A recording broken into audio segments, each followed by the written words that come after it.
आदित्याय भास्कराय नमः।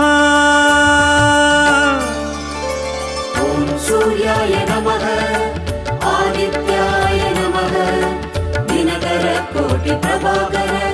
ॐ सूर्याय नमः ॐ सूर्याय नमः आदित्याय नमः दिनकर कोटि प्रभाकर। ॐ सूर्याय नमः।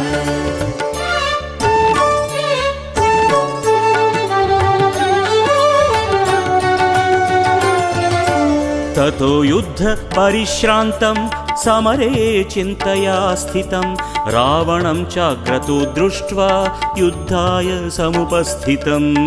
ॐ सूर्याय नमः ॐ सूर्याय नमः। ततो युद्ध परिश्रान्तं समरे